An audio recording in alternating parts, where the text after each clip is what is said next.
Welcome back to Celebrity Radio. It's Alex Belfield talking to some of the world's biggest stars, some of the favourite people in my life and people who interest me and fascinate me, and it's always a delight to talk to. Mitch Winehouse, how are you?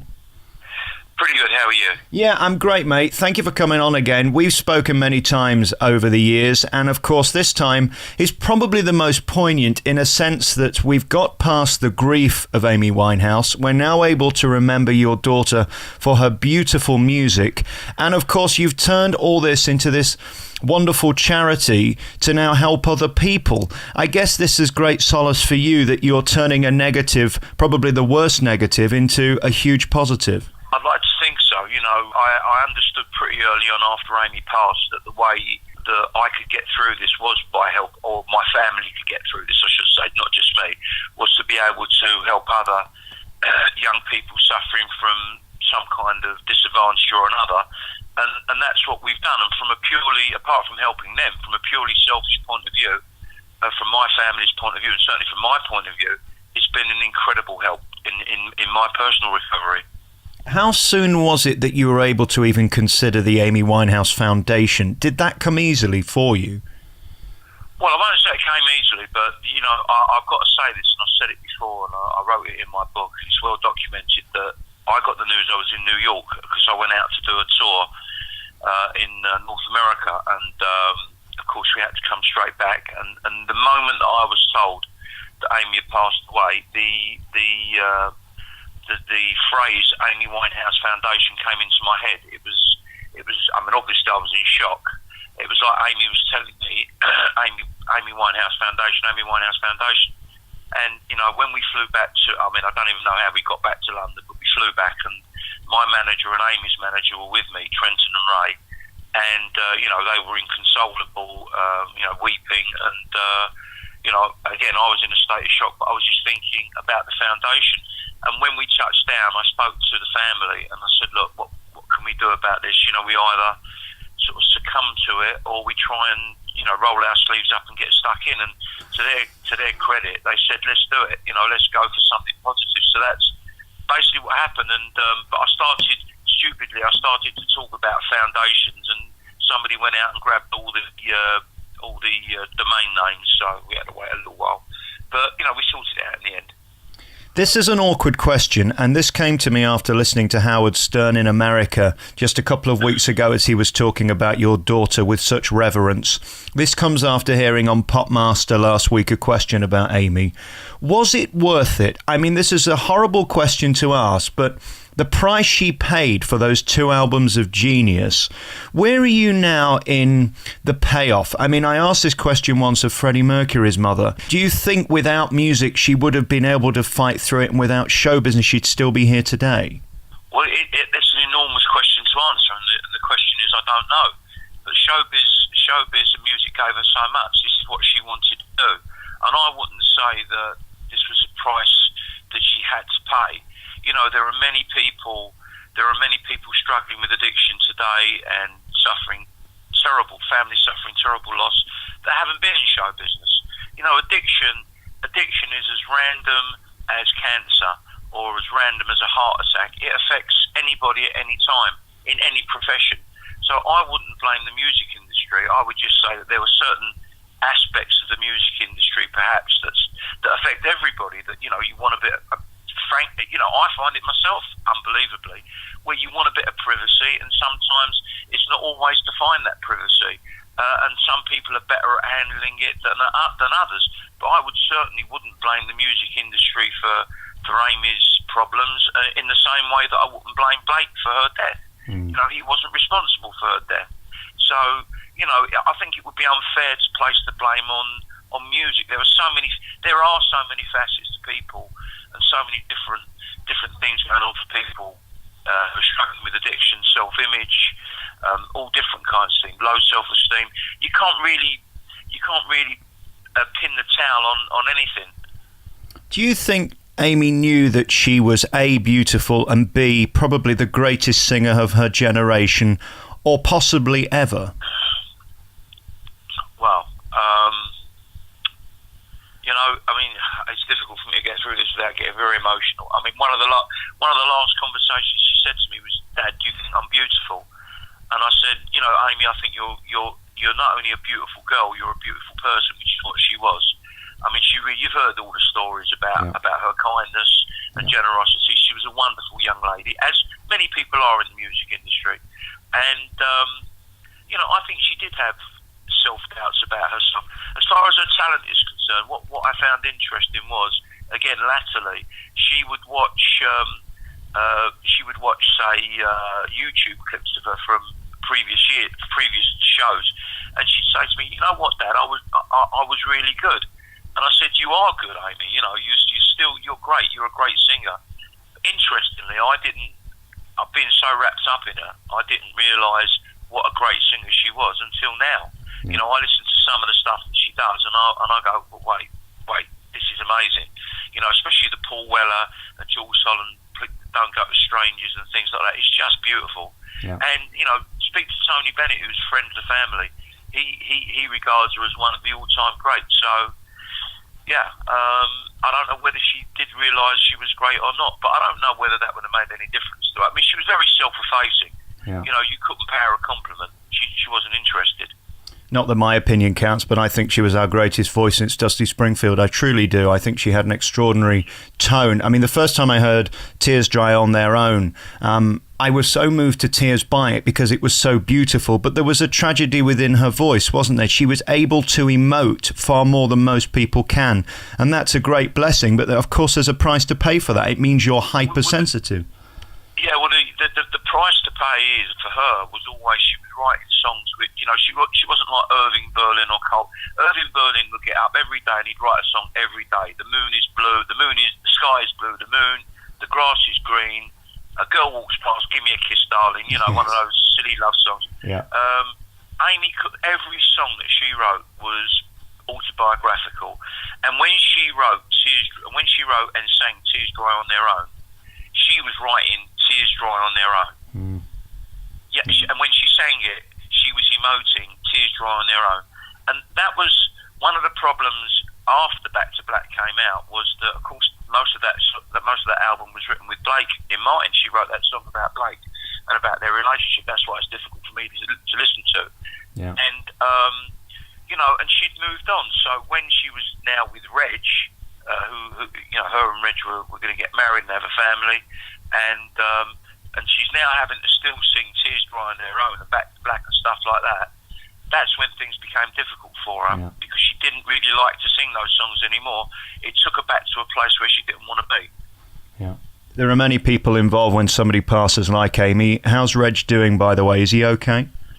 Reg is doing, we got a great relationship. He works with us in the family. He's a very successful film director, and he's doing okay we're all doing well under the circumstances.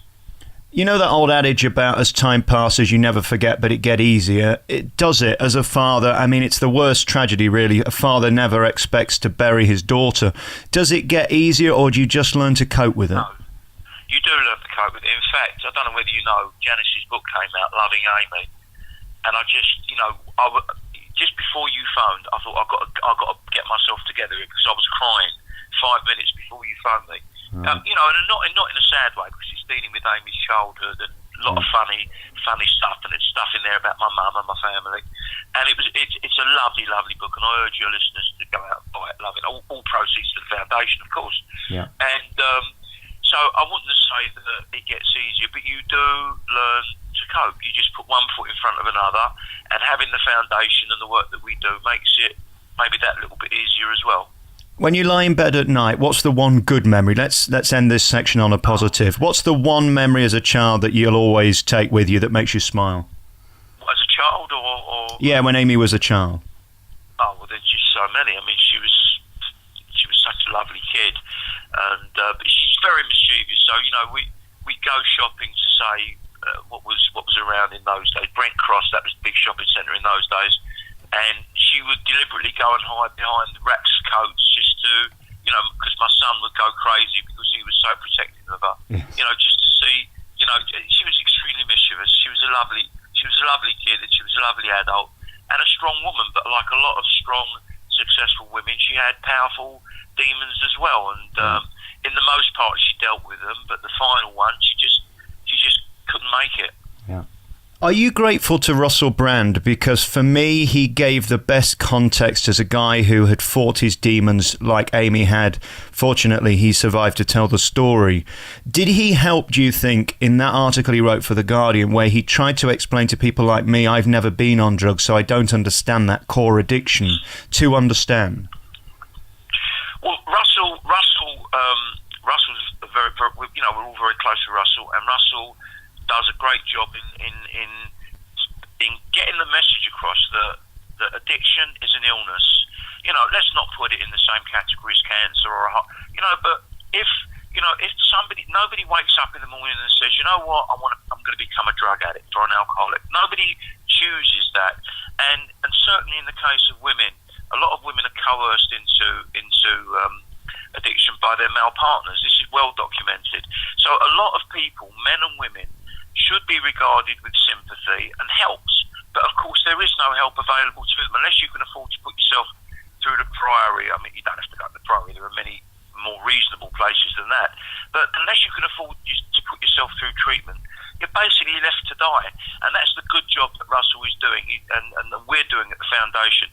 We're lobbying government and and the NHS trying to get more understanding for people who are struggling with addiction. Nobody chooses to have a heart attack or cancer. God forbid you get cancer or appendicitis, you're rushed to the hospital and they can't do enough for you, which is a wonderful thing. That's the great thing about our National Health Service. If you're struggling with an addiction, basically you're left to die, and that can't be right, not in our society. Were you surprised by some of the criticism that said, oh, well, she's a millionaire, she should be able to sort herself out? There were a lot of people who just didn't get it. Well, I mean, unless people have struggled with addiction within their family, they won't get it. I mean, before, I was one of those people. I would say, well, nobody forced them to drink or take drugs. Nobody forced them to do this or do that. And why are they, just stop. But and then you're faced with the reality, your daughter or your son or your father is an alcoholic, then you realise that it is an illness, and then you understand it doesn't matter how much money you've got. The money's irrelevant, actually. It is a question of the family are helpless. Yeah. You can only stand by and watch life unfolding in front of you.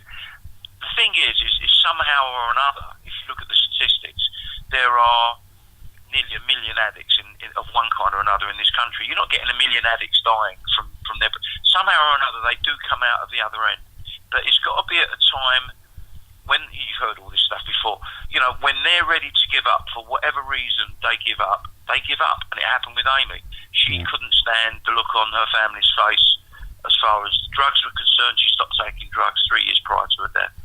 Whatever it was that spurred her on, she did that. And with alcohol, she was the last 6 weeks of her life, 5 weeks and 5 days she didn't drink. The last 2 days she drank an enormous amount, and that's typical of somebody who is moving towards sobriety. Yeah. So we comfort ourselves with that. We comfort ourselves with the fact that she was moving towards sobriety, but it was just one binge too many. Do you know what always amazes me about you, Mitch? We've spoken many times, is your A, bravery, and B, the fact you're not angry at any one person or any one thing.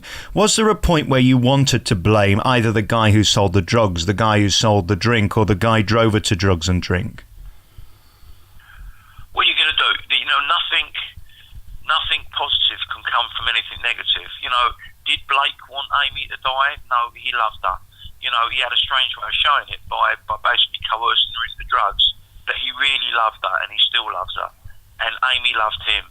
And, sometimes there are doomed relationships, which this was one of. So I don't blame him for that. I don't blame anybody for anything. You know who I blame? I blame Amy. Because it's her responsibility. She knew that she shouldn't drink in the way that she drank. And funnily enough, I just was reading Janice said in her book, she can't get over it. She's furious with Amy, and laughably, if Amy were here today, she'd kill her. That's what she says in her book. She'd kill her because she's so furious with her. Yeah. And that's our thing. Of course, we love Amy, but we're furious with her. She should be heading up this foundation, but of course there wouldn't be a foundation, would there? No. We would just be like everybody else. And maybe her karma was to pass away at 27, and our karma now is to carry on her name through the foundation and make the best of it. And I hope that's what we're doing. All makes me very sad, Mitch. One thing that does make me happy, though, is the brand new album by Mitch Winehouse, which is available now, called But Beautiful. My favourite song on this album, I got to tell you, is a song called Suit and Tie. I thought you sang it so beautifully. That's the Justin Timberlake song. It's extraordinary. The money they've put into this band and this album really is wonderful. It could be cheap and rubbish, and it isn't, Mitch. Congratulations. Thank you so much. I really love that track. I mean, another favourite of mine, Meditation, which of course is a very profound song for you to sing. When you're singing these songs, you sound like you were born to sing them. I guess that you can't be trained to have this tone and this style. This is what you do. Well, I was singing professionally 45 years ago. I mean, no one really realises that. And I was so successful that I had to become a London taxi driver to keep myself going between the world tours. You know what I mean? Yes. I'm being, but I've been singing for a long time. But I mean, these are songs just like Amy. These are songs I can't sing a song that isn't incredibly meaningful to me. Yeah. And these songs are all incredibly meaningful, and that's why they're so poignant and lovely. And and we got to talk. A lot of them are the Yobim songs. Meditation being one of them, and plenty of others. And we've got a tour of Brazil, I think, at the early part of next year. So we're going to be doing all that stuff in Brazil, where it comes from. So, we're really looking forward to that. Is there any greater feeling than standing on a stage and having a big band like that behind you, whacking out these tunes where you can shine? I mean, I can't imagine there's anything more thrilling for a guy who's probably worked to backing tracks for most of your career. Well, that's true, but, Amy insisted, when we got going, that I don't sing with backing tracks anymore, so we've been with the band for well before, like maybe 5 or 6 years, and, again, I sing all over the world. I've got a great band in America, in Germany, over here. We're putting a great band together in Brazil now, and the biggest thrill was having Amy on stage with me, and, we'd always sing the same 3 songs, we'd always screw them up, and we would end up shouting at each other, which even made it more memorable because people still come up to me and say, I saw you on the stage at wherever it was, and you and Amy was not screaming at each other, we'd be laughing and shouting, because she refused to rehearse. And funnily enough, one of the last things she said to me before I went to New York on that last trip before she passed away, she said, Dad, we got to get into the studio and we got to rehearse those 3 songs that we do. And, I remember saying to myself, yeah, okay, right, I'll believe that when I see it. So, one way or the other, I was right. But it's a wonderful feeling. And, part of what we do in the foundation is we do music therapy. And music is an incredibly healing force. Yeah. And it makes me feel better, and it makes the audience feel better. And what can be, what can be better than that? Everyone, that's why people listen to music. It makes them feel good. I suppose the only thing I can say in conclusion of this interview is thank you for your daughter and the joy that she's given to people like me and around the world with her music. She paid a big price for it, as have you and your family. But if anything can come out of it, the www.amywinehousefoundation.org is the place to go to find out more. You can donate there. Text Amy to 7007 to donate just £3, and it could make all the difference for somebody else's life to avoid another tragedy in another family. Mitch Winehouse, it's always nice to talk to you. Thank you so much for your time.